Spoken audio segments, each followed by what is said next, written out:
عزتمند نن وګټه مبارکه شپه د 15 د شعبان د شب بارات یا ورته ویلی شي. د دغې شب بارات په باره کې د الله رسول نه چې کوم روایات صحابه کرام نقل کړي دي، هغه روایات تقریبا 11 صحابه کرام ته د هغې حدیث رسیږي. حضرت ام عایشه رضی الله تعالی عنها فرمایي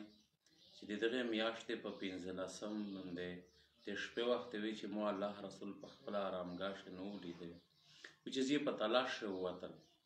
وی چې تلاش مې کو، وی چې دی په جنت البقیع قبرستان شو. مو ته وفرمیل چې عایشه نن د شعبان 15مه شپه ده او په دې شپه کې رب کائنات آسماني دنیا ته نازلیږي، د ده رحمت کامله کما یلیق بشانه و الله جل جلاله د قبیله بانی کلب قبیله چې د هغې څومره اوزې او اړې دي، هغې باندې چې څومره ویښتون دي، په هغې نه زیاتې کسونه الله رب العالمین په دا شپه کې مغفرت کوي. په یو بل روایت کې درېمي چې الله پاک په دې شپه کې څومره بچیون پیدا کېږي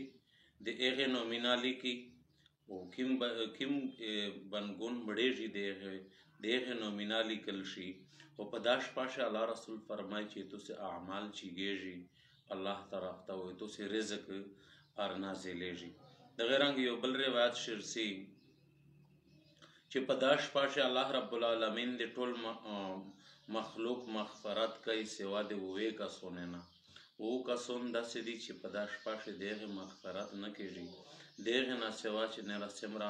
مسلمان دي الله پاک د هغې مغفرت کوي، ګناهونه ورته معاف کوي. او 9 کسان دغه دي: یو مشرک ته چې د الله سره شرک کړی، دویم د میر پلور نافرمانه چې میر پلور ونه ناراض وي، دریم هغه سړی دی چې په زړه کې کینه او بغض لري د بل مسلمان لره، او څلورم شرابي سړی، د شرابي سړي په دې شپه باندې مغفرت نه کېږي، او پنځم قاتل چې قتل یې کړی د هغې الله پاک په دا شپه باندې مغفرت نه کوي، او شپږم هغه سړی چې د شانګرې نه وربخلې لوندې للی د هغې الله پاک په دا شپه مغفرت نه کوي. اووم کس الله رسول په دې حدیث کې چغلخور یاد کړی ده چې د هغې الله رب العالمین مغفرت نه کوي. نو په چار دو چې د دغې جرایمو نه سړی توبه وباسي، د دغې جرایمو نه توبه وباسي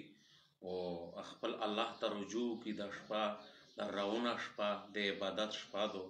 حضرت علی رضی الله تعالی عنه نه منقول دي چې په دا شپه کې عبادت کوي او د ورځې رژا لري،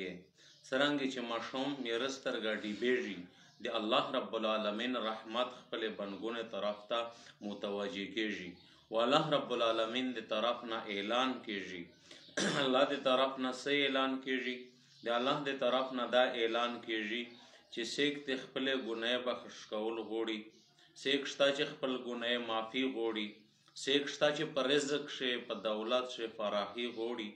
وسعت غواړي، څوک داسې شته چې په مصیبت کې پساو وي او د مصیبت نه خلاصېدل غواړي. په دې احادیث مبارکه او د صحابه کرامو په تعامل او د بزرګانو په ترتیب کې دغه شیونه ثابت دي، په 3 شیونه ثابت دي په دې شپه کې. دغه نه سوا چې نره کوم څه دي هغه هسې خرافات دي. قبرستان ته تلل د مردګانو دپاره د مغفرت دعاګانې کول او په هغې پسې اعمال بخښل، خو دا یاد لرل چې دا په ټوله زندګي کې یو ور د سنت په نیت باندې تلل، داسې نه چې مثال هغه شی به باقاعده خیمې ولګېږي یا دا داسې نه. دویمه دا چې په دا شپه کې نوافل ذکر عبادت کول، د هغې اهتمام کول، او په نفلي عبادت کې مقصود چې کومه ده تنهایي ده، او تنهایي په ګوښولي شي په کیر کې عبادت کول، شپې وخت سړی چیک شي 2-3 غنټې د قرآن تلاوت وکړي، داسې د الله پاک ذکر وکړي، صلات تسبیح لمونځ وکړي، دعاګانې وکړي، دا دویمه طریقه. او درېیمه طریقه د ورځې په مال باندې روژې نیول، لکه ویګا شپه ده سبو ته سړی روژه ونیسي. یو خو دا چې د حضرت علی رضی الله تعالی عنه د روایت نه دا خبره ثابتېږي، او بل دا چې الله رسول ایام بیض روژې نیولې، 14مه، 15مه د میاشتې د 3 شپې درې ورځې الله رسول رژې نیولي دي په هغې ښار سي نو د الله رب العالمین نه امید ده چې الله پاک په دې باندې سړي ته اجر او ثواب ورکوي دغه نه سیونه را کوم فضولیات دي په هغې ښې لګیا کېدل د انسان دپاره دا ټیک خبره نه ده نو عزتمند دی زه خپله ډېر ستړی وم خو دا خبره مې ډېره ضروري وګڼله ځکه چې الله رسول فرمایي الدالو علی الخیر کفاعله په خیر باندې دلالت کوونکی داسې ده لکه دا چار چې ده په خپله باندې کړي وخت په ختم ده د روونه شپه د شب بارات تو په دا باندې الله پاک د خپلې بانګونې د مغفرت اعلان کوي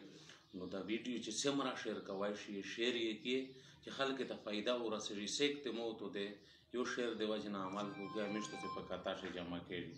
واخر دعوانا الحمدلله